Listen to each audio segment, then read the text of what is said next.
Hey everyone, आज हमारे साथ हैं त्रिशला। और त्रिशला की इस स्टोरी इतनी ज़्यादा इंस्पायरिंग है, मैं आपको क्या बताऊं। क्लास टेंथ में 73%, ट्वेल्थ में आप कितना एक्सपेक्ट करेंगे? आप बोलेंगे 73 से 83 हो गया होगा, 93 हो गया होगा, बट नहीं, 96%। मतलब 23% का आपने जंप लिया हुआ है। 23% मतलब 5 से मल्टीप्लाई करते हैं तो 115 मार्क्स का जंप। मतलब बहुत सारे लोग सोच भी नहीं पाते हैं कि ऐसा कुछ हो पाएगा, लेकिन ये आपने करके दिखाया है। जैसा कि पहले भी मैंने आपको बताया था कि बहुत कम ही ऐसी वीडियोस रहती हैं जहाँ पर मैं पहले से क्वेश्चन लेकर आता हूँ, बट मैं आपके लिए लेकर आया हूँ क्योंकि ये क्वेश्चन आपसे मुझे पूछना पड़ेंगे, क्योंकि आपकी जर्नी बहुत इंस्पायरिंग है। तो त्रिशला, इससे पहले ये मैं 19 क्वेश्चन लेकर आया हूँ, हम कोशिश करेंगे जितने भी कवर हो पाएँ। मैं चाहूँगा आप सारे बच्चों को बता दें कि आप कौन से सिटी स्टेट से हैं, आपके ट्वेल्थ में सब्जेक्ट्स क्या थे। ये चीज़ें अगर आप बता देंगे तो बहुत अच्छा रहेगा। मेरा नाम त्रिशला है और मैं दिल्ली न्यू दिल्ली से बिलोंग करती हूँ। और मेरे 10th में 73% थे और 12th में आप स्कोर 95.8%, ऑलमोस्ट 96 से 1 मार्क्स कम है। एंड मेरे सब्जेक्ट्स थे history, political science, geography, Hindi, English and मेरा 6th सब्जेक्ट योगा था। मतलब ऐसा भी नहीं है कि कोई आपका ऐसा सब्जेक्ट था जहाँ पर हम बोल सकते हैं कि बहुत ईज़ी पड़ जाता है, आपके सारे मेन सब्जेक्ट्स थे। यार, बहुत ही इंस्पायरिंग जर्नी है। मैंने पहला क्वेश्चन ये लिखा हुआ है, आप मुझे बताइए जब 10th में रिज़ल्ट आया आपका। देखो, 73% 10th में किसी भी बच्चे को सदमे में डाल सकता है अगर उसको उम्मीदें ज़्यादा थी तो। तो आपके साथ क्या हुआ जब आपको 10th में मालूम चला कि आपका सिर्फ 73% रिज़ल्ट आया हुआ है? मैंने तो ना पहले मार्क्स कैलकुलेट करने से पहले ही मैंने रो दिया था, क्योंकि मुझे वो ना ऑलमोस्ट सारे मार्क्स 90s में दिख ही नहीं रहे थे। रेयरली मेरा एआई था जो फिक्स सब्जेक्ट, वही सिर्फ 90 में था। तो मैंने कैलकुलेट करने से पहले ही मुझे पता चल गया ये तो बिल्कुल वो नहीं है जो मैं एक्सपेक्ट कर रही थी। तो उसके बाद मैं थोड़ा बहुत रोई, तो मेरी बहन है ना, उसने कहा चलो दीदी के लिए आइसक्रीम लेके आते हैं। वो हमेशा से बहुत सपोर्टिव रही है, उसको है कि करूँ मैं दीदी के लिए कुछ, तो मेरे लिए आइसक्रीम लेके आई। मैंने वो सब खाया, उसके बाद मैं ना शांत हो गई थी, बहुत ज़्यादा सबके कॉल्स आ रहे थे। तो मेरे अंदर उतना भी नहीं था कि मैं कॉल उठा के बोल पाऊँ। मेरे कुछ फ्रेंड्स थे, उन्होंने शायद मुझसे एक्सपेक्ट किया था कि 80s तो एटलीस्ट, मैंने भी एक्सपेक्ट किया था कि 80s में तो आएँगे, 73 तो मैंने एक्सपेक्ट हुँ। बिल्कुल नहीं किया। तो थोड़े दिन वही था, फिर 11th स्टार्ट हुई। एक्चुअली मैं वॉलीबॉल खेलती थी हुँ। Back in 10th and 11th, and 9th में मैं नेशनल्स भी गई थी। तो उस टाइम पढ़ाई का इतना कुछ था नहीं, 10th में भी नहीं था। 11th जैसे-जैसे स्टार्ट हुई, मैंने धीरे-धीरे सोचा कि मैंने जब पढ़ना स्टार्ट किया ना, मेरे को लगा कि मैं कर सकती हूँ। तो मेरे को लगा कि अभी तक शायद उस वे से मैंने किया ही नहीं, या मैं शायद अभी तक जान ही नहीं पाई कि पढ़ना कैसे है। कि कभी मेथड चेंज कर लिया। एनसीईआरटी 10th में तो बिल्कुल ही नहीं पढ़ी भैया, हाँ, ये मेरी सबसे बड़ी गलती रहेगी। हाँ। एनसीईआरटी बिल्कुल नहीं पढ़ी मैंने ज़्यादा लेक्चर्स पे रिलाय किया, और वो भी डिफरेंट डिफरेंट लेक्चर्स, आज उनके देख लिए, कल उनके देख लिए। उससे फिर ना चीज़ें रिटेन नहीं हो पाती, हर जगह से अलग-अलग नॉलेज मिलेगी। सेम कॉन्सेप्ट आप 3 अलग तरीके से पढ़ेंगे तो वो आपके ब्रेन रिटेन नहीं कर पाएगा। बिल्कुल सही पॉइंट है। लाइक इसमें ना आपका जो पॉइंट है वो ये बहुत बढ़िया है, ये लोग नहीं समझते हैं कि जैसे अगर किसी के 9th में, 10th में, 11th में कम आ गए तो वो ये सोचते हैं कि यार हमने कुछ गलती करी थी। बट रियलिटी ये है कि गलती से ज़्यादा आपने कुछ किया ही नहीं था। मतलब अगर आपने एफर्ट्स ही नहीं दिए तो फिर रिजल्ट कैसे आएगा? त्रिशला, चलो ठीक है, ये तो मुझे समझ में आया कि जब 73 आपके बने तो आपने कहा रिजल्ट से पहले ही आपको रोना आ गया था कि यार ये तो बहुत बेकार रिजल्ट आ गया है। लेकिन इसके बाद एक और बहुत बड़ी प्रॉब्लम है जो लोग नहीं समझ पाते, वो ये है कि जब आपका रिजल्ट एकदम से खराब आता है ना, तो सोसाइटी बहुत ताने मारती है। मतलब आपको ये बार-बार सुनाया गया होगा कि अरे कुछ नहीं होगा आपसे, तो 10th में भी तो देख लिया 73 आए हैं। हो सकता है घर वाले ना बोलें, लेकिन टीचर्स बोल देते हैं, बाहर वाले लोग बोल देते हैं। मतलब लोग आपसे उम्मीदें रखना कम कर देते हैं और वो बहुत बुरा लगता है। तो उससे आपने कैसे डील किया? मेरे को सबसे पहला जो सैटिस्फैक्शन था वो तो मुझे खुद से ही नहीं था, शायद बात बाहर के लोगों का दूसरा था। मेरे को खुद से ही था कि भाई ये क्या हो गया? मैंने हुँ, क्या किया और मैंने क्या नहीं किया? सबसे पहला तो मेरे लिए यही था हुँ, कि वहाँ रुक तो नहीं सकते हैं, आगे तो जाना ही है। 11th-12th पढ़ा है, अभी तो सिर्फ स्टार्ट ही हुआ है। तो उसके बाद मेरे पेरेंट्स ने इतना कुछ मुझे डिमोटिवेट नहीं किया। उन्होंने कहा कि ठीक है, अच्छा है, आगे अच्छा करना। मेरी बहन हमेशा से बहुत सपोर्टिव रही है, बहुत छोटी है वो, पर उसने मुझे हर चीज़ में हुँ। सपोर्ट किया कि तूने जो भी किया है अच्छा किया है। 12th के रिजल्ट में भी वो मुझसे ज़्यादा खुश थी। तो उसको ये था कि दीदी ने किया है तो अच्छा ही किया है। तो बाहर के लोगों ने बहुत, तो ये मेरा यही मोटिवेशन था कि क्यों ना मैं उसको आगे ऐसा कुछ करूँ जो बाद में ये लोग जो बोल रहे हैं कि नहीं हो सकता, तो वो लोग बोले हमें तो पता था ये कर ही लेगी। हमें तो पता है 12th में यही हुआ है, सेम चीज़ हुई है। बहुत लोगों ने ये भी बोला कि अरे! हमें तो एक्सपेक्टेड ही नहीं था। बहुत सारे लोगों ने जैसे कॉल आया, तो मम्मी-पापा ने बात की, अच्छा इसके इतने आ गए, मुझे तो एक्सपेक्टेड ही नहीं था। कुछ लोगों ने ये भी बोला जो सेम टेंस में बोल रहे थे ना कि कुछ होगा, हुँ। हमें तो पता था ही खरी लेकिन आयरॉनिकल है ना, मुझे तो हँसी आती थी कॉन्वर्सेशन की, ये लोग 10th में क्या बोलते थे, अब ये लोग क्या बोल रहे हैं, तो उससे डील करने का मेरा मोटिवेशन यही था कि ये आउटकम ओरिएंटेड मैं ज़्यादा हो गई थी 12th में, क्योंकि कभी नहीं हुआ ना कि कभी किया है मैंने और आउटकम मिला है। तो ये नहीं होना चाहिए कि ऐसा आप भी बहुत बार कहते हैं कि आउटकम रिजल्ट ओरिएंटेड नहीं होना चाहिए, method just trust the process. But मैंने एक बार सोचा था कि एक बार मैं अपना बेस्ट ट्राई करके देखती हूँ, इस बार देखते हैं क्या होता है। तो बस वही था कि यही मोटिवेशन था कि एक बार तो जवाब देना है, एक बार तो जवाब देना ही है। वो बात आपने बहुत सही कही, मेक्स कंप्लीट सेंस कि वो लोग जो आपके हिटर होते हैं वही सपोर्टर बन जाते हैं क्योंकि उनकी डिफीट हो जाती है। जैसे जब मैंने यूट्यूब जर्नी चालू करी थी तो बहुत सारे लोग थे जो बिल्कुल सपोर्ट नहीं करते थे और अब वही बोलते हैं हमें तो मालूम था ये तो करेंगे, वो हो जाता है। और आपका ये पॉइंट सही है, मेरे साथ एक बच्चे ने और शेयर किया हुआ था। उनका बोर्ड एग्जाम बिगड़ गया था, लेकिन उन्होंने सीयूटी में बहुत मेहनत करी थी। उन्हें बहुत सारे लोगों ने ताने मारे कि जब बोर्ड्स में कुछ नहीं हुआ तो सीयूटी में क्या हो जाएगा, और उन्होंने किसी को कुछ भी नहीं बोला था। उनका हिंदू कॉलेज में एडमिशन हुआ था, उन्होंने बस एक फ़ोटो पोस्ट कर दी थी स्टेटस पे कि फाइनली हिंदू कॉलेज, और उनका कहना था कि वो आखिरी दिन है और उसके बाद फिर उनसे किसी ने कुछ नहीं बोला। त्रिशला, मेरा आपसे एक अगला क्वेश्चन है इसी से रिलेटेड कि देखो, आपके 73 के बाद 12th में मैं बोलता 80 आते, 85 आते, 90 आते तो चलो मैं बोलता आपने थोड़ी मेहनत कर ली। लेकिन अगर किसी के 96 आ रहे हैं मतलब उसने बहुत ज़्यादा ही कुछ चेंज किया है। तो वो कौन-सा दिन था या मोमेंट था जब आपने डिसाइड कर लिया था कि भाई अब तो हो गया, अब तो लाइफ़ को चेंज करना है? 11th मुझे ना 11th में भी ये हुँ, चीज़ इतनी हिट नहीं हुई थी। 11th में था कि पढ़ना है, पढ़ना है, पढ़ना है। बट 12th में ना 11th में एक्चुअली हमें फर्स्ट डे पर कब्स दिए गए थे, फर्स्ट, सेकंड और थर्ड रैंक को। तो जो फर्स्ट, सेकंड और इतना ना डिफरेंस नहीं था, नेग्लिजिबल हुँ, डिफरेंस नहीं था, तो मुझे लगा कि मैं वहाँ शायद जा सकती हूँ। उस दिन मैंने डिसाइड किया था, उस दिन मैंने आके अपना पूरा एक विज़न बोर्ड बनाया था कि भाई ये मेरा गोल है, अभी हाँ। तक जो हो गया, मैंने वो पेज पे अभी भी लिखा हुआ है 73 को काट के my exact percentage was 98 I was expecting even more भैया कि अब तो करना ही है, बहुत ज़्यादा 73 से 98 तो बहुत ही ज़्यादा हो जाता है। हाँ, पर मैंने सोचा था कि चलो एक बार ट्राई करके देखते हैं, क्या पता हो जाए, नहीं हो जाए तो कुछ और ट्राई करेंगे। बहुत मतलब आपने खुद को मोटिवेट करके रखा हमेशा कि भाई कर सकते हैं। अच्छा, कोई ऐसी मिस्टेक थी जो आपको लगता था कि 10th में आपने भर-भर के करी लेकिन 12th में आपने उसको बिल्कुल ठीक कर लिया था?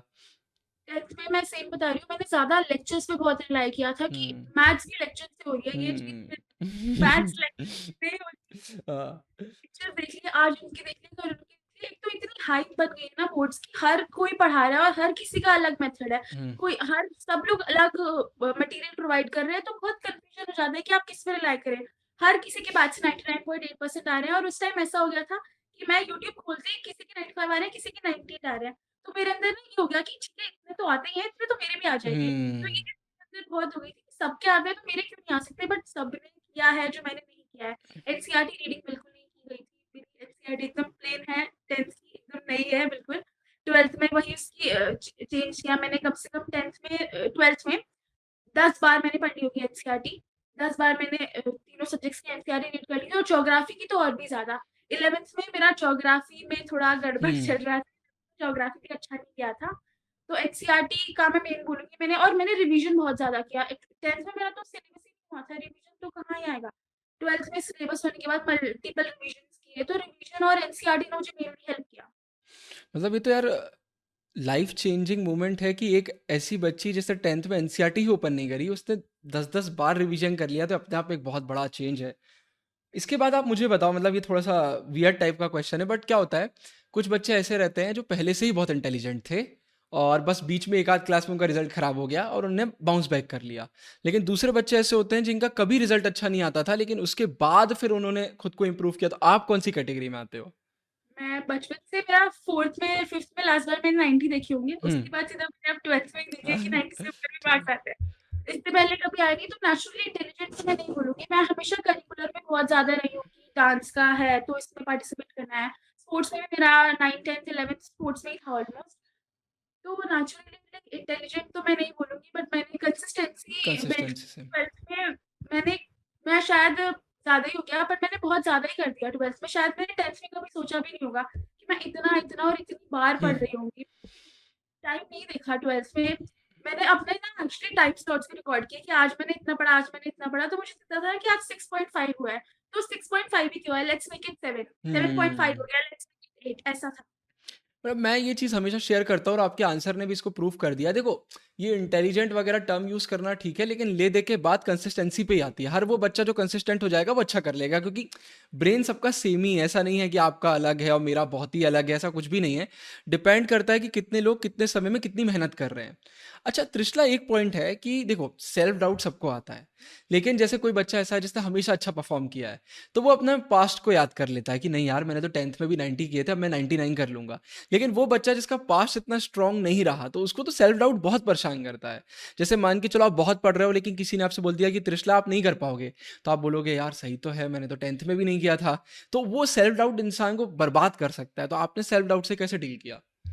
मैंने सेल्फ डाउट से पहला तो मेरा था कि मुझे जवाब देना है, हम्म। अगर मैं ट्राई ही नहीं करूँगी कि मैं उस आउटकम तक पहुँच पाऊँगी ही नहीं, मुझे कैसे पता चलेगा? मैंने एक बार आपको भी बीच में टेक्स्ट किया था, भैया मेरा इतना-इतना सिलेबस हुआ है, अब से मैं 98 ला सकती हूँ क्या? तो आपने हाँ। बोला आप ट्राई ही नहीं करोगे तो आपको कैसे पता चलेगा? हाँ। आप लाओगे तभी तो दूसरों को भी पता चलेगा ना कि भाई यहाँ से आ सकते हैं।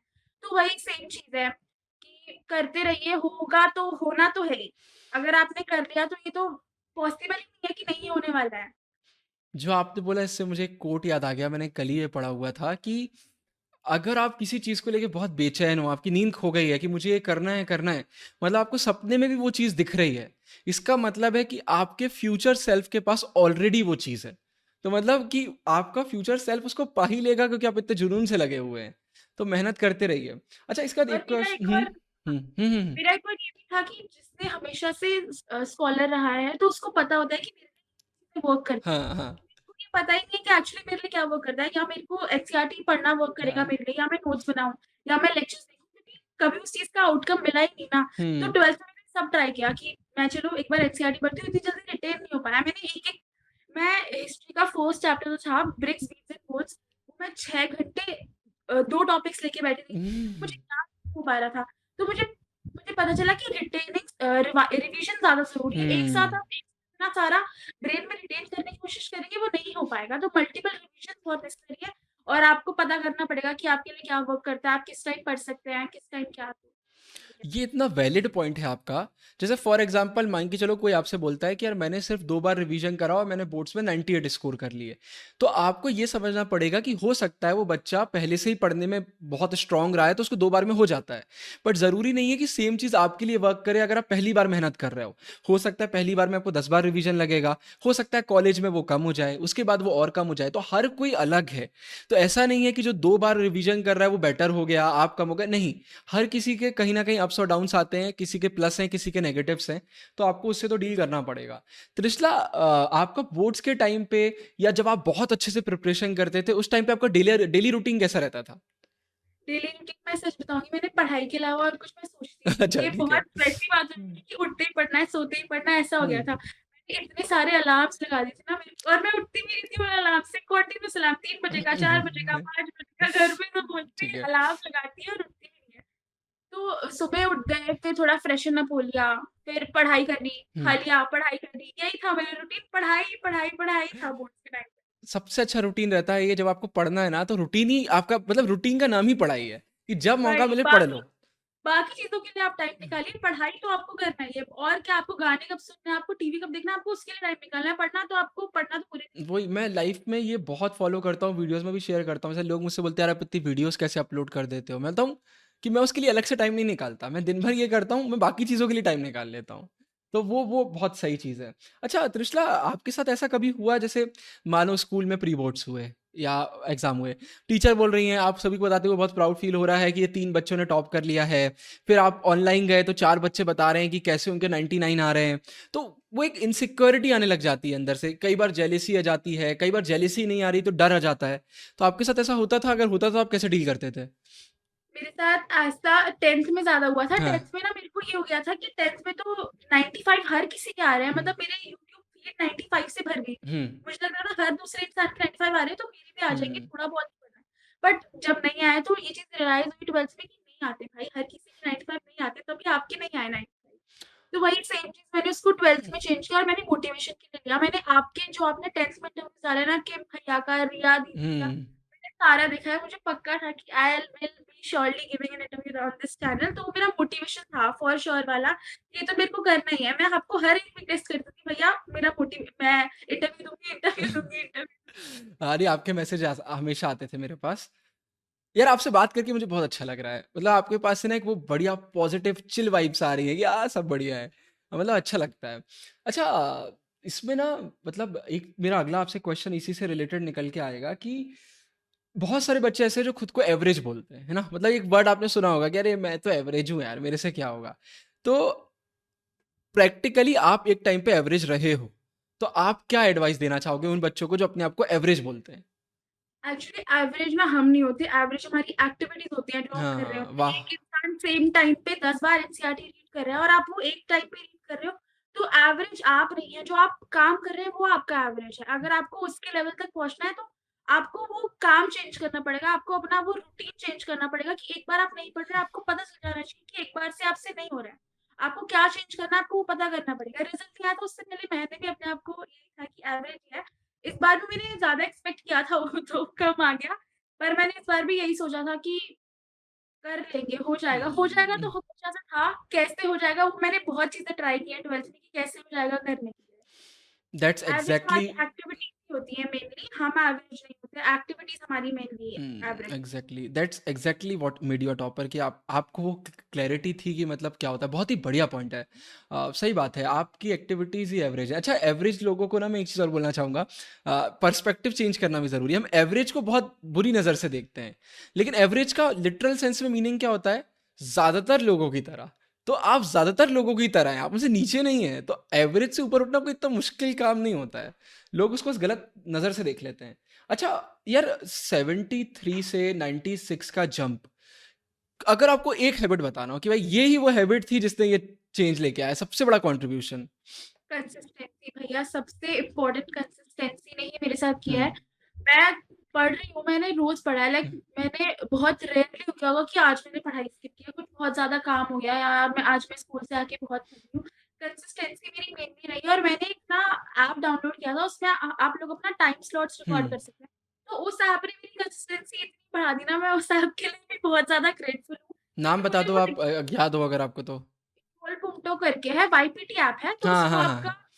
तो उसमें वो आपका टाइम स्लॉट्स रिकॉर्ड कर देता है, तो उसमें मैंने बहुत सारे ना ग्रुप्स भी जॉइन किए थे, हम्म। उससे मुझे बहुत सारे टीटीवी के लोग भी मिले। हाँ, हमारा तो ग्रुप था फिर उसमें। हाँ, तो फिर उसमें मेरे को ऐसा लगता था कि भाई ये तो हम दोनों को सेम एग्ज़ाम देना है, ये 8 घंटे सुबह से पढ़ रहे हैं, मैं क्यों नहीं कर रही हूँ, मुझे भी पढ़ना है। तो कंसिस्टेंसी ही मेन है। अभी बस बोलने में ऐसा लगता है कि कंसिस्टेंसी रोज़ 6 घंटे नहीं होता है। हाँ हाँ। कंसिस्टेंसी एक दिन 6 घंटे, एक दिन 2 घंटे, एक दिन 12 भी हो जाता है। तो वो आपको रोज़ पढ़ना है, कितना पढ़ना है वो आप धीरे-धीरे ग्रेजुअली डेवलप कर ही लेंगे, बढ़ता ही है। कंसिस्टेंसी अगर आप रहेंगे तो कम नहीं होगा आपका, बढ़ेंगे ही। मैं रिसेंट में ही ये चीज़ पढ़ रहा था कि अगर आपको लाइफ में ट्रूली प्रोडक्टिव होना है, तो उसका सबसे बड़ा तरीका यह है कि आप अगर अपने गोल को 2% भी अचीव कर लेते हो, तो आपको रात में खुश होके सोना चाहिए। मतलब आपने सोचा था कि मुझे कल 6 घंटे पढ़ना है, मुझे एक बुक पढ़ना है, मुझे ये करना है। आप सिर्फ़ 1 घंटे पढ़े और आपने सिर्फ़ 2 पेजेज़ पढ़े, तो भी आपको खुश होके सोना चाहिए कि एट लीस्ट आपने कुछ स्टेप तो आगे मूव किया है। तो अगर आप इम्परफेक्शन के साथ और प्रोडक्टिव फेलियर्स के साथ सो सकते हो खुशी के साथ, तो आप लाइफ में आगे बढ़ जाओगे। लोग गलती ये करते हैं कि मुझे 6 घंटे पढ़ना है, अरे मैं तो आज सिर्फ 5 घंटे पढ़ पाया, अब कल से कैंसल। तो वो चीज़ सही हाँ, नहीं है। तृष्णा देखो, हाँ। पढ़ने के भी ना 2 तरीके होते हैं। आप मुझे बताओ, एक होता है कि मुझे तो सिर्फ 2 घंटे पढ़ना है। एक होता है कि नहीं, मुझे अपना टारगेट पूरा करना है, वो चाहे 2 घंटे में हो, चाहे 6 घंटे में हो। आप किस कैटेगरी में आते थे? टारगेट पूरा करना है। हाँ। स्टार्टिंग में मेरा यही था ना कि मैं 6 घंटे एक चैप्टर कर रही हूँ, मुझे हुँ। फिर बाद में रियलाइज़ हुआ कि 6 घंटे एक चैप्टर करने लॉन्ग टर्म में सस्टेनेबल नहीं है। मैं बोर्ड जाने तक 6-6 घंटे में एक ही चैप्टर करती रहूँगी, तो मैं एक ही चैप्टर कर पाऊँगी। हुँ। मैंने वो बाद में चेंज किया कि टास्क्स पूरे होने चाहिए, चाहे वो 2 घंटे में मेरे 6 टास्क हो जाएँ। मैं वो 1 घंटे में 6 कर रही हूँ, तो वो तो बिल्कुल भी सस्टेनेबल है नहीं। तो टास्क कंप्लीट होने चाहिए, आवर्स तो फिर होते ही रहेंगे। आप तृष्णा हमसे बहुत पहले से ही कनेक्टेड हो, ठीक है? तो आप मतलब सोशल मीडिया पर तो थे, अब आप व्हाट्सएप को कंसिडर करो चाहे ना करो, बट वो सोशल मीडिया प्लेटफ़ॉर्म है। तो आपकी लाइफ़ में सोशल मीडिया का क्या रोल था? कितना आप यूज़ करते थे, कितना नहीं करते थे? पॉज़िटिव ज़्यादा था, नेगेटिव ज़्यादा था? सोशल मीडिया मैं मेरे सारे फ्रेंड्स हैं ना, तो मुझे फोमो बहुत जल्दी हो जाता है कि आज ये लोग जा रहे हैं हाँ, घूमने, आज ये लोग ये रील हाँ। शेयर कर रहे हैं, तो ऐसे बातें चलती थी ना, भाई ये रील देखी, मैंने कहा मेरा तो अकाउंट डीएक्टिवेटेड है, तो ऐसा बहुत बार फोमो भी होता था। बट मैं सोशल मीडिया पे थी। हुँ, पर ऐसा है कि जब बहुत ज़्यादा आउट ऑफ ट्रैक हो गया ना कि भाई अब तो 6 दिन हो गए हैं, बिल्कुल कंसिस्टेंसी हो नहीं पा रही है और अब रील्स ही स्क्रॉल करे जा रहे हैं। तो उस टाइम पे मैंने बंद भी किया, तो हुँ। मैंने कंट्रोल रखा है सोशल मीडिया पे। ऐसा नहीं है कि बहुत ही ज़्यादा है या फिर बहुत ही कम है। बंद तो मैंने बिल्कुल नहीं किया। ब वो तो मेरे फ्रेंड्स ही अगर ये देखेंगे तो आके बता देंगे बंद तो इसने नहीं किया था। तो सोशल मीडिया पे तो मैं थी, पर कंट्रोल करके कि 6 दिन से रील्स ही चल रही हैं, तो भाई कंट्रोल करो दुश्मना, कंट्रोल लाना बहुत बहुत ज़रूरी है लाइक सेल्फ कंट्रोल होना चाहिए। मुझे आज भी याद है आप लोगों के सेशन में आई गेस सितंबर की रोड मैप वीडियो मैंने सैक्रिफाइस कर दिया था अपना इंस्टाग्राम कि मैं आपके साथ इंस्टाग्राम बंद कर रहा हूँ। तो बहुत सारे बच्चे खुश हुए थे कि भैया ने मेरे साथ इंस्टाग्राम बंद किया। उसके बाद 3 महीने बाद एक बच्चे का कुछ मैसेज आया था तो मैंने बोला चलो मैं इसको इंस्टाग्राम पे पोस्ट कर देता हूँ। तो उनका मुझसे सवाल था कि बट आपने तो इंस्टाग्राम डिलीट कर दिया था। तो मैंने आपसे ये किसने बोला कि मैंने मोबाइल से डिलीट कर दिया था? मैं बस 3 महीने से यूज़ नहीं कर रहा हूँ। तो आपको इतना कंट्रोल लाना पड़ेगा अंदर कि मेरे मोबाइल में है बट मैं ओपन नहीं करूँगा और वो आ जाता है। उसके लिए बस ये है कि पर्पस जैसे आपका एक पर्पस था कि यार मुझे लोगों का मुँह बंद करना है, खुद को बताना है कि मैं कर सकती हूँ, तो आपने कर दिया। तो ये एक इतना तो कंट्रोल होना ज़रूरी है लाइफ़ में। कौन-सा ऐसा एक सब्जेक्ट था त्रिशला जिसको देखकर आपके हाथ-पैर कँप-कँपा जाते थे कि भाई ये तो नहीं हो रहा मेरे से और आपने उसको 11th कैसे इम्प्रूव किया? 11th से ही मेरा ज्योग्राफी बहुत ज़्यादा रहा है। ज्योग्राफी में ना 11th तो फिजिकल ज्योग्राफी भी था, तो वो तो बहुत और भी ज़्यादा स्कैरी है ह्यूमन ज्योग्राफी जो 12th में है। तो 11th में मैंने ज्योग्राफी को ना रिवीजन ही मल्टीपल टाइम से हुँ। और दीदी का आपने इंटरव्यू डाला था, तो उसमें उन्होंने बोला था कि माइंड मैप्स बनाओ पर्टिकुलर हाँ। टॉपिक्स की, तो मैंने माइंड मैप्स ना एक टाइम के बाद मैंने नोट्स को अपना बहुत ज़्यादा नेग्लेक्ट कर दिया था और मैंने एनसीईआरटी पे ज़्यादा फ़ोकस किया कि मैं आज ये टॉपिक कर रही हूँ, तो मैं इसका हाथ के हाथ माइंड मैप बना लेती हूँ। जो मैं रिवीजन करूँगी तो वो माइंड मैप उसमें बहुत काम आएगा। तो ज्योग्राफी के लिए मेरा ज्योग्राफी था। 12th में इम्प्रूव हो गया था ज्योग्राफी, मेरे अच्छे खासे मार्क्स आ रहे थे। बट ज्योग्राफी था 11th से मुझे कि ज्योग्राफी तो नहीं होने वाला है भाई, 11th की ज्योग्राफी में ही मेरा ये हो गया, 12th में क्या ही होगा। तो ज्योग्राफी मेनली था और हिस्ट्री की जो बहुत सारी डेट्स वगैरह हुँ। हैं और मेरे को ये एडीबीसी स्टार्टिंग में तो मुझे बहुत कंफ्यूजन, भाई ये क्या हो रहा है समझ नहीं आ रहा है। कभी 1000 बीसी हो जा रहा है, कभी 1000 सीई हो जा रहा हाँ। है। तो वो भी मल्टीपल रिवीजन से ही हुआ है। पर आपका मतलब कहना है कि रिवीजन ने ही आपकी नैया पार करी है, ठीक है। हाँ, हर किसी की लाइफ में किसी का रोल ऐसा होता है जो बहुत इम्पैक्ट लेकर आता है, किसी के लिए पेरेंट्स, किसी के लिए सिबलिंग्स, किसी के लिए टीचर। तो अगर मैं आपसे एक क्वेश्चन पूछूँ तो आपके दिमाग में किसका नाम आता है? मेरे फ्रेंड्स का सबसे पहले नाम आता है। उन्होंने ना मेरे को देख लिया था कि इसकी तो 90 आ चुकी है। जब तक शायद मैंने उतना करना भी स्टार्ट नहीं किया था, हाँ। वो लोग मुझे हमेशा से जब भी मैं बोलती थी ना, "यार आज नहीं पढ़ा जा रहा है।" "कैसे नहीं पढ़ा जा रहा है? पढ़ो, अभी जाके पढ़ो। कैसे नहीं पढ़ा जा रहा है? पढ़ना है, वहाँ जाना है ना, पता है ना क्या करना है।" तो मेरे फ्रेंड्स ने बहुत मेजरली रोल प्ले किया है, पेरेंट्स ने भी सपोर्ट किया है। फ्रेंड्स का मैं मेजरली बोलूँगी, उन्होंने मुझे बहुत मोटिवेट किया है। मैं बहुत बार ऐसा हो जाता था कि भाई अब नहीं हो रहा है। अभी तो अब जनवरी आ गया है, मेरा ये रह रहा है, अब नहीं होने वाला है। फ्रेंड्स मेरे बहुत सपोर्टिव रहे हैं। अगर आपकी कंपनी वैसी नहीं होगी ना जो 4 लोग नहीं पढ़ रहे हैं, आप भी नहीं पढ़ रहे हो, तो आप नहीं ग्रो कर पाओगे। तो ऐसा लग रहा है मेरे साथ 4 भी नहीं पढ़ रहे, कोई बात नहीं मैं भी नहीं पढ़ूँगा तो कुछ नहीं हो जाएगा। But company major role play करती है और 12th में मुझे पता चला ये जाके कि कंपनी बहुत मेजर रोल प्ले करती है। दिस इज़ वेरी इंसाइटफुल मतलब मैं एग्री करता हूँ। आपकी लाइफ में बड़े ऐसे लोग हो सकते हैं जो आपको समझेंगे, बट सेम एज के सेम सेम सिचुएशन वाले लोग होना बहुत ज़रूरी है। जैसे सेम क्लास के लोग हो गए, सेम सब्जेक्ट्स वाले लोग हो गए या सेम कुछ कंडीशन वाले लोग हो गए, तो आपको समझ में आता है कि यार वो सेम सिचुएशन में आपसे कैसे बेटर कर रहे हैं, तो उससे मदद मिल जाती है। अच्छा, एक अगला क्वेश्चन मैंने लिखा हुआ है कि कभी आपको ऐसा फ़ील आया कि अब गिव अप कर देना चाहिए, नहीं हो रहा है यार? तो अगर ऐसा आया तो क्या किया आपने फिर? बहुत बार फील आया और मैंने ना एक प्लेलिस्ट बना रखी थी अपनी स्पॉटिफ़ाई पे। हुँ, मैं वो छत पे जाके मैं वो गाने सुन के बहुत रोती थी। वो मेरे को अंदर अच्छा। से वो गाने हिट कर जाते थे अ, कि भाई बहुत सारे गाने थे मेरे जो पर्सनली ऐसा नहीं लगता कि ये तो आपको करना ही है और मैंने ये भी सोचा था एक बार मेरा रिज़ल्ट आ गया ना तो मैं अपनी खुद की ऐसे फ़ोटो पोस्ट करूँगी इस गाने के साथ, ये पर्टिकुलर गाने की पर्टिकुलर लिरिक्स। तो डिमोटिवेशन तो बहुत बार होता है। अगर आप किसी चीज़ के लिए काम कर रहे हैं, आप बीच में डिमोटिवेट नहीं हो, ऐसा बहुत रेयरली पॉसिबल है कि आपको ये कभी फ़ील नहीं हो रहा है कि आप ये नहीं कर पाएँगे। Nice point, fair point. अगला क्वेश्चन थोड़ा-सा डिफरेंट है मेरा आपसे, ठीक है? आपके हिसाब से कौन-सा एक ऐसी चीज़ है जो आपको लगता है कि बच्चे अननेसेसरी उसमें ज़्यादा टाइम देते हैं बट वो इतनी वर्थ इट नहीं है अगर अच्छा स्कोर करना है तो?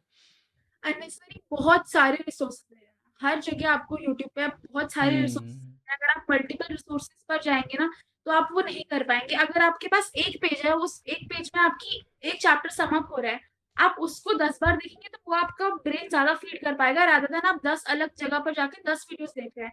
कि वो 10 अलग-अलग वर्डिंग्स बोल रहे हैं। वो जो मेरे साथ ऐसा बहुत बार हुआ है क्योंकि मैंने एक बार एनसीईआरटी देखी थी ना, तो मुझे वो अपने एनसीईआरटी के पेजेज़ याद आ रहे थे कि मैं लिख रही थी ना आंसर, अच्छा ये वाला तो मैंने लिखा हुआ है एनसीईआरटी की साइड में।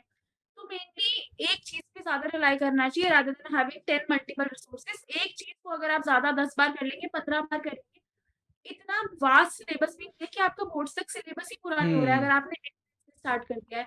ये तो बहुत वो हो जाता है कि मैं कर ही नहीं पाया, कर कैसे नहीं पाया? आप कोशिश करिए, कर पाएँगे। बहुत वैलिड पॉइंट है। इनफैक्ट बहुत सारे बच्चे इस चीज़ पे ना गुस्सा हो जाते हैं जब मैं उनसे बोलता हूँ। वो मेरे से बोलेंगे, "आप एक्सप्लेनेशन वीडियो बनाते हो, आप एनसीईआरटी करा देते हो। आप रैपिड रिवीजन बनाते हो, आप एनसीईआरटी करा देते हो। आप नोट्स प्रोवाइड करते हो, आप एनसीईआरटी करा देते हो। आप फसना-पक्का में।" मैं बोलता हूँ, "भाई आपकी एक ही रिसोर्स होना चाहिए। अब सोचो मैं अपने अलग लैंग्वेज में नोट्स लेके आ जाऊँ, फिर दूसरी जगह पे मैं कुछ और लैंग्वेज में कुछ और आपका सर ही घूम जाएगा कि भाई मैं ये पढ़ूँ, ये पढ़ूँ, ये पढ़ूँ, ये पढ़ूँ, एग्ज़ाम में क्या लिखूँ और कुछ नहीं लिख पाओगे। तो थोड़ी लिमिटेड रिसोर्सेस, ये सही पॉइंट है आपका, वेरी फेयर और पॉइंट। ह्यूमैनिटीज़ में ना बहुत लोग एक्स्ट्रा इन्फॉर्मेशन पे ऐड हाँ, करते हैं, हाँ, जो हाँ, कि हाँ। नेसेसरी भी नहीं है। मैंने स्टार्टिंग में देखे थे तो उसमें बहुत एक्स्ट्रा था, ये तो बोर्ड्स में ज़रूरी नहीं है, मुझे बाद में रियलाइज़ हुआ। तो मेनली मैंने एनसीईआरटी और आपकी फसना पक्का है, तो मैंने बोर्ड्स के टाइम पे ही देखी थी। मेनली मैंने बोर्ड्स के टाइम पे फसना पक्का से रिवीजन किया था, तो उसमें एनसीईआरटी रिवाइज़ हो जाती थी पूरी, टॉपिक वाइज़ था, तो उसने बहुत हेल्प किया है। हमने अभी अपने सीयूटी के बैचेस में ये चीज़ करी हुई थी। सारे बच्चों को बोल दिया था। चैट में अगर कोई भी बच्चा ऐसा क्वेश्चन पूछता था जो एनसीईआरटी में नहीं है, तो चैट में नीचे बच्चे लिखने लग जाते थे स्टॉप, स्टॉप, स्टॉप कि नहीं, नहीं, नहीं ये क्वेश्चन नहीं। हमने बोला भाई देखो हम सीयूटी का प्रिपरेशन कर रहे हैं। सीयूटी बोर्ड से एनसीईआरटी से आता है। मेरा भी दिल करता है कि मैं आपको और चीज़ें बताऊँ, लेकिन हम नहीं बताएँगे क्योंकि हमें एनसीईआरटी करना है। तो वो बहुत ज़रूरी है मतलब मेरे हिसाब से बोर्ड्स और सीयूटी में। हाँ, मैंने देखा है, मैं भी योद्धा बैच में एनरोल्ड हूँ, तो हाँ, देखा है। आपने भी देखी होगी ये चीज़, हाँ, तो ये अपन करते थे, अपन ने ये चीज़ वो नहीं किया कभी भी कि नहीं कर रहे हैं। अच्छा, एक और चीज़, अगर कोई बच्चा ऐसा है जिसने प्री बोर्ड्स में बहुत बेकार रिज़ल्ट स्कोर किया है, तो आपको क्या लगता है वो बोर्ड्स में अच्छा कर सकता है, सीयूटी में अच्छा कर सकता है? हाँ, बिल्कुल कर सकता है। मेरे बहुत सारे फ्रेंड्स हैं, जिनके थोड़े बहुत कम आ रहे थे, मतलब 70s में आ रहे थे, अभी भी उनके 85 बहुत अच्छा उन्होंने स्कोर हुँ, किया है। मेरी एक्सपेक्टेशन से भी बहुत ज़्यादा स्कोर किया है। मैंने कभी नहीं सोचा था जिस तरह से हमारी बात होती थी ना क्लास में, भाई हिस्ट्री नहीं हो रही है, पॉलिटिकल नहीं हो रहा है, तो हाँ। उन्होंने किया तो वो कर पाया और मेरे 10th से मैंने इतना इम्प्रूव कर लिया है, तो सब कर सकते हैं। तो आखिरी के जो 3 महीने बचते हैं बोर्ड से पहले, उसमें क्या डिफरेंट करते हैं टॉपर्स आपके हिसाब से? आप तो टॉपर ही हो, अब आपने क्या डिफरेंट किया था आखिरी के 3 महीनों में? मेनली तो मैं फिर से एनसीईआरटी का ही नाम लूँगी, हाँ। एनसीईआरटी की क्या बन गई थी मैंने इतनी बार एनसीईआरटी की है, मेरे को अभी तक एनसीईआरटी मुझे याद है। तो मैंने एनसीईआरटी का ऐसा मैंने फर्स्ट रीडिंग की थी हुँ, पेंसिल से, सेकंड रीडिंग की थी हाइलाइटर से, थर्ड रीडिंग की थी पेन से और फोर्थ रीडिंग में मैं सिर्फ ऐसे लिखती थी, मैंने पेन से क्या हाइलाइट किया उसको साइड में लिख लिया। हुँ। मेरे इतनी कलरफुल हो गई है ना एनसीईआरटी, हर बार मेरी एनसीईआरटी किसी अलग चीज़ से रीड की है, जो मुझे पता चला कि मुझे पिछली बार क्या नहीं आता था और आज से मैं कितना इम्प्रूव कर चुकी हूँ। तो मैं एनसीईआरटी के अलावा मैं इस इंटरव्यू में कुछ और बोल ही नहीं रही हूँ, बट हुँ, एनसीईआरटी बहुत ज़रूरी है। ह्यूमैनिटीज़ के लिए तो स्पेशली एनसीईआरटी ही बहुत ज़रूरी है। मतलब साइंस और उसके लिए आप लोग अलग रिसोर्सेज़ पे रिलाय कर सकते हैं, न्यूमेरिकल्स होते हैं। पर कुछ गिने-चुने क्वेश्चन्स हैं जो आपके पेपर में आने वाले हैं कि वो हुँ। आप एक बार पढ़ते हैं तो आपको पता चल जाता है, कुछ इससे अलग तो नहीं बनने वाला है आपका पेपर। जो लिखा है वही आएगा। तो जितनी बार आप रिवाइज़ करेंगे आपको पेपर में भी याद आएगा कि ये तो मैंने किया हुआ है, ये तो मुझे आता है। आपने एक पॉइंट टच करा वो बहुत बढ़िया है। जैसे हम कभी भी बोलते हैं ना हमने 10 बार रिवीजन कर लिया, तो कुछ लोग अज़्यूम कर लेते हैं 10 बार रिवीजन करना मतलब कि 10 बार बिल्कुल एक-एक नहीं, जितनी बार आप करोगे आपकी स्पीड उतनी बढ़ती चली जाएगी। कई बार तो ऐसा होगा कि 2 मिनट में ही आप चैप्टर यूँ कर दोगे कि ये तो पूरा आ रहा है मुझसे, तो वो होता है। अच्छा, आप त्रिशला हमारे सीयूटी योद्धा बैचेस में भी थे और आपने सीयूटी भी दिया हुआ है। तो बैचेस का भी ऑनेस्ट रिव्यू शेयर करो आप कि आपको कैसे लगे और सीयूटी में अगर कुछ टिप्स आप शेयर करना चाहो इन जनरल? बैचेस के लिए योद्धा बैचेस के लिए मैं बहुत ज़्यादा ग्रेटफुल हूँ। एनसीईआरटी मेरी बहुत रैपिड रिवीजन हो गया था और जो मॉक टेस्ट थे हमारे सीईटी भैया उनसे क्वेश्चंस आए थे। मैं बिल्कुल लाई नहीं कर रही हूँ, हुँ, सेम क्वेश्चन एग्ज़ैक्टली मैंने पेपर में देखे थे। और सीयूटी के लिए मैं मेनली पॉलिटिकल साइंस के लिए मैं बोलना चाहूँगी कि डेट्स पर बहुत ज़्यादा फोकस हुँ। करें। जिसका भी पेपर रहता है, डेट्स ओरिएंटेड एग्ज़ाम बहुत ज़्यादा हो रहा है क्योंकि थ्योरी तो कहीं न कहीं से हम लोग बना लेते हैं, इंटरलिंक करके हो जाता है कि ये होगा। पर डेट्स अगर आप रिवाइज़ नहीं करेंगे तो वो नहीं हो पाएगा। डेट्स बहुत ज़्यादा रिवाइज़ करनी है और अगर आप इतनी बार कर लेते हैं ना तो वो स्टार्टिंग में लगता है कि भाई डेट्स तो डेट्स हैं। अगली बार आप करेंगे ना, अरे भाई 150 ही डेट्स, तो हम्म। ऐसे हो जाता है। एक करना पड़ेगा। आपको याद होगा बैचेस में कितने बच्चे लिटरली रोने लगते थे जब हम डेट्स करते थे, भैया मत कराओ, रहने दो, क्या ही हो जाएगा। और मैं बोलता था भाई डेट्स ही आएंगी, डेट्स ही आएंगी, बट वो ज़रूरी है। त्रिशला, मेरा आपसे आखिरी क्वेश्चन है, थोड़ा सा इमोशनल क्वेश्चन है। आप क्लास टेंथ में, रिजल्ट आ गया है 73%, आप रो रहे हो, लेकिन आज की त्रिशला को मौका मिलता है कि वो पास्ट में जाके अपनी छोटी त्रिशला से बात कर सकती हैं, तो आप क्या बात करती, क्या बोलती हैं आप मैं उनसे? पहले तो यही बोलूँगी कि वी हैव मेड इट भाई, जिनको आप अडोर करते थे 10th में कि 95 आ रहा है, we are one of those person now, कि हम वो बन चुके हैं जिसको हम एडोर करते थे कि भाई एडमायरेबल है हमारे लिए। तो वी हैव मेड इट, तो मैं मेनली बताऊँगी, एंड क्रेडिट खुद को ही है जो नहीं किया वो सारा 10th में 12th में इम्प्रूव किया है। तो मैं यही बोलूँगी कि we are finally at the place जहाँ हम हमेशा से होना चाहते थे, and it is lovely. Beautiful. Trishala, thank you so much यार, आज हमें ज्वाइन करने के लिए। बहुत मज़ा आया यार, आपकी पर्सनैलिटी बहुत ही बढ़िया है। डेफिनेटली बहुत सारे बच्चे जो आपसे रिलेट कर पाएंगे। और मैं चाहूँगा इस पूरे इंटरव्यू से अगर एक बात सारे बच्चे लेकर जाएं तो वो यही है कि आपने फेलियर्स को कितने अच्छे से एम्ब्रेस किया हुआ है। मतलब एक बार भी इंटरव्यू मुझे ऐसा नहीं लगा कि आप कहीं नेगेटिव बातें कर रहे हो या फिर आप कुछ किसी और को ब्लेम कर रहे हो। आपने किसी को ब्लेम नहीं किया, आपने एम्ब्रेस किया, और ये एक बहुत बड़ा सुपर पावर है। इस सुपर पावर को आगे लेके जाइएगा, लाइफ पे कंटिन्यू करिएगा। And thank you so much आज ज्वाइन करने के लिए। Thank you. और मैं एक और बात शेयर करना चाहूँगी, मेरा हिस्ट्री का पेपर का एक्सपीरियंस है। हिस्ट्री के एग्जाम में पॉलिटिकल के बाद 7 दिन का गैप था। तो हिस्ट्री के एग्जाम में मेरी बहुत तबीयत खराब हो गई थी। एग्जाम के समय मैं बिल्कुल फेंट हो रही थी। आ, उससे 2 दिन पहले मेरी काफ़ी ज़्यादा तबीयत खराब हुई, तो मेरा इतने अच्छे से रिवीजन भी नहीं हो पाया था। तो मैंने आपकी वो वाली वीडियो देखी थी, एक दिन में सिलेबस कैसे करें, जो आपने हिस्ट्री का डाला था। मैं तो मुझे बहुत ज़्यादा सेल्फ डाउट होता गया, मेरे 7 दिन चले गए हैं। उसके बाद भी मेरे 98 आए हैं हिस्ट्री में, तो मेरी बहुत ज़्यादा तबीयत खराब थी हिस्ट्री में। तो उसको भी मेरा ये था कि कर लेते हैं, जैसे जैसे कर लेते हैं। मैंने इतने एक्सपेक्ट नहीं किए थे हिस्ट्री में कि मेरे इतने आ जाएंगे, क्योंकि मेरी बहुत ज़्यादा वल्नरेबल हालत थी उस टाइम पर। तो मैं वो आपकी वीडियो देखी कि एक दिन में सिलेबस कैसे करें, तो मुझे ऐसा लगा कि मेरा कुछ भी नहीं हुआ है। बट आपने कर लिया, कि आपने हार नहीं मानी। बहुत सारे बच्चे आखिरी दिन बोलते हैं कि यार अब तो रहने दो, बट आपने सोचा कि आखिरी दिन क्या किया जा सकता है। नेवर गिव अप एटीट्यूड है ये। Thank you so much Trishala, join करने के लिए। मज़ा आ गया आपसे बात करके। थैंक यू भैया, थैंक यू सो मच।